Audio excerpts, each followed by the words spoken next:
Assalamualaikum warahmatullahi wabarakatuh. Nama saya Muhammad Khalid dari kelas B Kesejahteraan Sosial dengan NPM 2021 01 101 00058.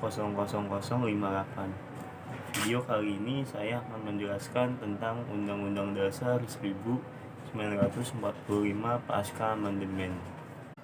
Sejak konstitusi pertama yang disahkan oleh BPUPKI yang kemudian diganti dengan konstitusi versi PPKI hingga konstitusi dekretif Presiden 1959 yang diubah dalam 4 tahap dalam rukun waktu dari tahun 1999 sampai 2002, senantiasa dibarengi dengan suatu momentum perubahan konstitusi yang terakhir ini dapat dikelompokkan menjadi 3 macam perubahan, yaitu pertama, penghapusan atau pencabutan beberapa ketentuan. Yang kedua, penambahan ketentuan atau lembaga baru. Dan ketiga, modifikasi terhadap ketentuan atau lembaga lama. Perubahan tersebut mengatur mekanisme penyelenggaraan ketatanegaraan yang terkait dengan hubungan antar kekuasaan lembaga eksekutif yudikatif berimbang, atau dengan kata lain, terdapat hubungan checks and balance antar ketiga lembaga tersebut. Bahkan bukan hanya terjadi checks and balance antar lembaga negara, melainkan juga antara warga negara dengan lembaga negara. Undang-Undang Dasar Negara Republik Indonesia tahun 1945 adalah nama resmi Undang-Undang Dasar 1945 yang telah diamandemen pada tahun 1999 sampai 2002. Sungguh Undang-Undang Dasar ini belum beberapa lama diamandemen, namun akhir-akhir ini, tepatnya pada tahun 2007, suara untuk melakukan perubahan atas Undang-Undang Dasar 1945 mulai menggemuka dipelopori oleh beberapa anggota DPD yang menuntut penambahan kewenangan agar DPD memiliki otoritas dalam memutuskan pembentukan undang-undang. Suara yang diusung oleh DPD ini pun akhirnya kandas karena tidak mendapat dukungan 1/3 anggota MPR. Sebagai syarat pintu masuk perubahan Undang-Undang Dasar, kegagalan gerakan menuju perubahan Undang-Undang Dasar ini juga karena tidak adanya momentum yang kuat, sebagaimana momentum perubahan Undang-Undang Dasar tahun 1999 sampai 2002.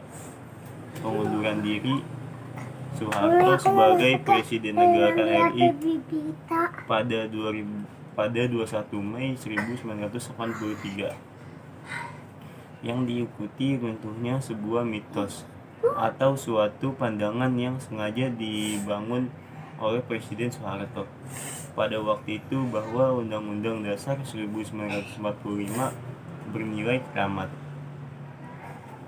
merupakan titik awal momentum bergerak lokomotif perubahan Undang-Undang Dasar. Tanpa momen yang kuat, wacana perubahan Undang-Undang Dasar akan tetap menjadi wacana. Isu perubahan Undang-Undang Dasar hanya akan berjalan di tempat. Bangsa Indonesia sebenarnya telah memiliki konstitusi sejak pra kemerdekaan, yaitu pada masa pendudukan tentara Jepang. Konstitusi yang pertama adalah Hukum Dasar yang disahkan oleh BPUPKI. Kemudian pada 18 Agustus 1945, satu hari setelah pernyataan kemerdekaan PPKI, membentuk Undang-Undang Dasar yang diberi nama Undang-Undang Dasar Republik Indonesia atau kemudian dikenal dengan sebutan Undang-Undang 1945. Pada tahun 1945, Undang-Undang Dasar 1945 diganti dengan Konstitusi RIS. dan 1 tahun kemudian diganti oleh Undang-Undang Dasar Sementara 1950. Beberapa tahun kemudian Undang-Undang Dasar itu diganti oleh Undang-Undang 1945 melalui keputusan Presiden yang dikenal dengan Dekret Presiden 5 Juli 1959. Dengan demikian, konstitusi ini yang berlaku hingga sekarang ini adalah Undang-Undang Dasar 1945 atau dapat juga disebut Undang-Undang Dekret 1959. Konstitusi inilah yang mengalami amandemen. Pokok-pokok ketentuan hukum.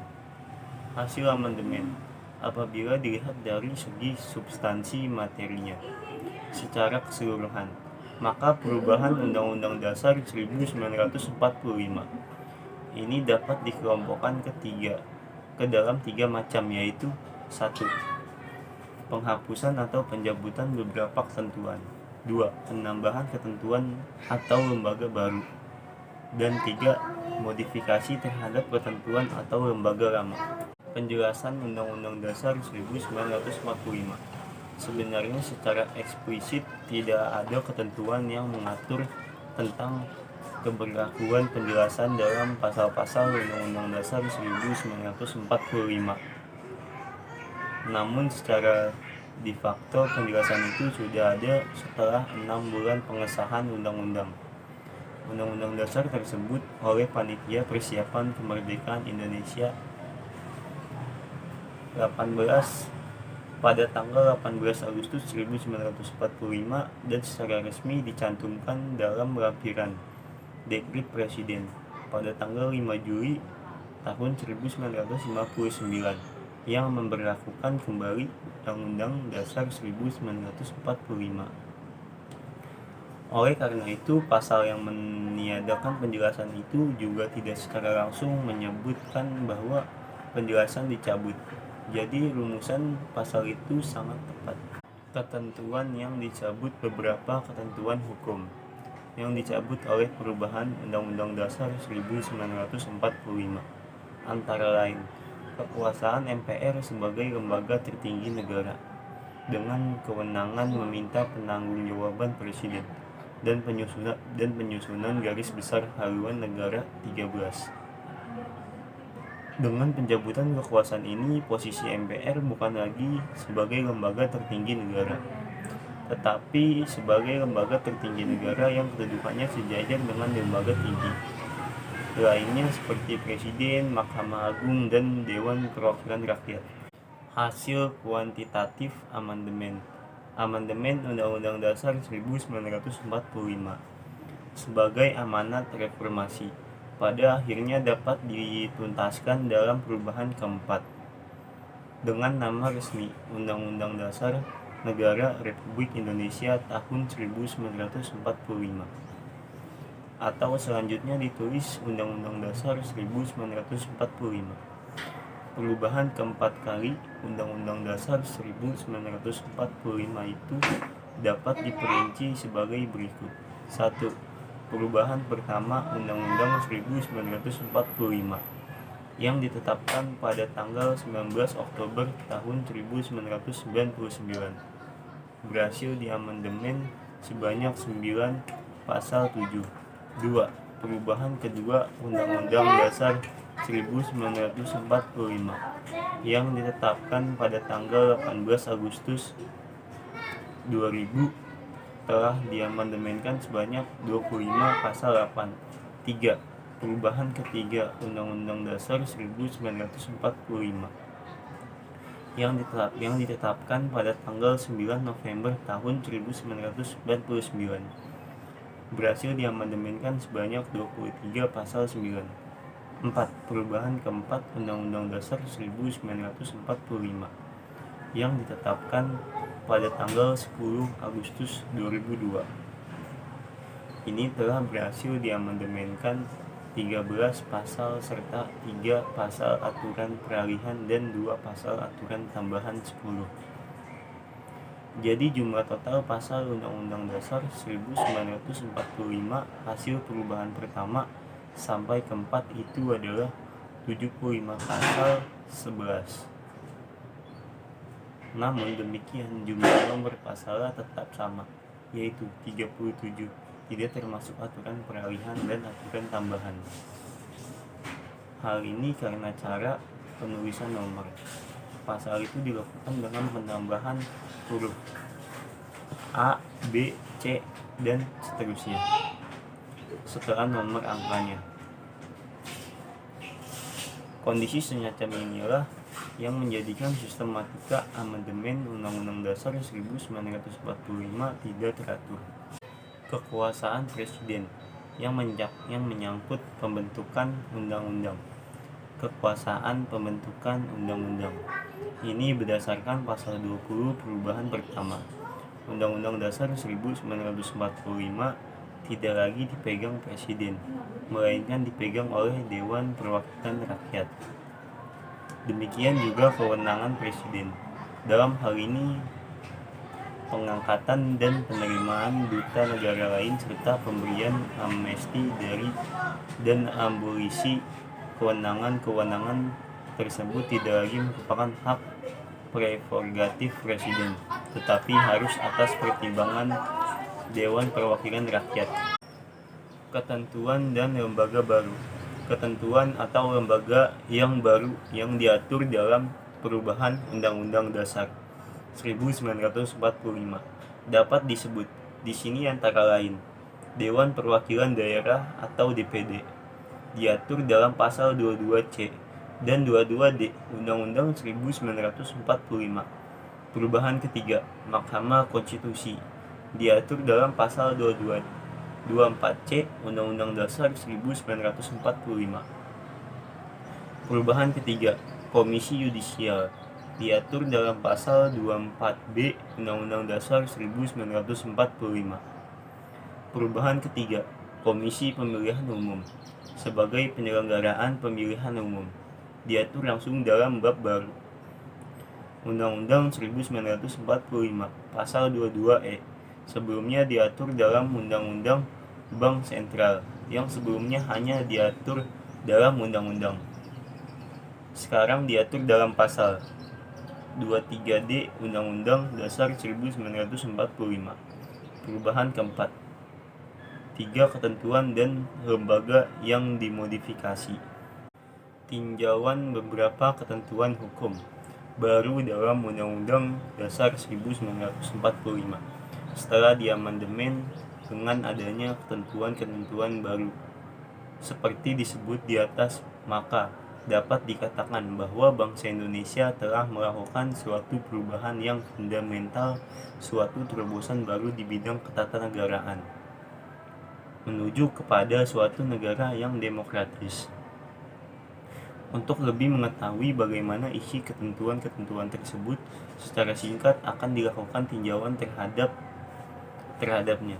Mengingat banyaknya materi yang diatur dalam ketentuan-ketentuan di atas, maka dalam tinjauan ini hanya dibatasi pada beberapa hal saja yang penulis anggap penting, antara lain reposisi Majelis Permusyawaratan Rakyat, kekuasaan membentuk undang-undang yang merupakan representatif kekuasaan legislatif, kekuasaan Presiden yang menjalankan kekuasaan eksekutif, serta kekuasaan Mahkamah Agung, Mahkamah Konstitusi yang melaksanakan kekuasaan yudikatif, serta komisi. Kesimpulan, berdasarkan uraian di atas, secara umum dapat disimpulkan bahwa Undang-Undang Dasar 1945 dan perubahan-perubahannya itu telah mengatur mekanisme penyelenggaraan ketatanegaraan yang terkait dengan hubungan antar kekuasaan, lembaga eksekutif, legislatif, dan yudikatif secara berimbang, atau dengan kata lain, terdapat hubungan checks and balance antara ketiga lembaga tersebut. Bahkan bukan hanya terjadi checks and balance antar lembaga negara, melainkan juga antara warga negara dengan lembaga negara. Semangat untuk selalu melibatkan kedaulatan rakyat melalui lembaga perwakilan rakyat. nampak dominan setiap pengangkatan penjabat negara secara hakim agung, hakim Mahkamah Konstitusi, Panglima Tentara Nasional Indonesia, Kepala Polisi Republik Indonesia atau Kapolri, anggota Komisi Yudisial, anggota Badan Pemeriksa Keuangan, dan Gubernur Bank. Bank selalu melibatkan peran Dewan Perwakilan Rakyat. Kondisi demikian sejalan dengan prinsip-prinsip negara demokrasi. Jadi dilihat dari segi konstitusi, Indonesia adalah negara demokratis. Oleh karena itu tidaklah berlebihan jika pada tahun 2003 Indonesia diusulkan oleh Perdana Menteri Australia John Howard untuk menempati posisi sebagai anggota tetap lapisan kedua Dewan Keamanan PBB, dan juga diusulkan oleh Jepang sebagai anggota Dewan Hak Asasi Manusia. Demikian penjelasan dari saya. Saya minta maaf jika ada salah-salah kata. Saya akhiri. Wassalamualaikum warahmatullahi wabarakatuh.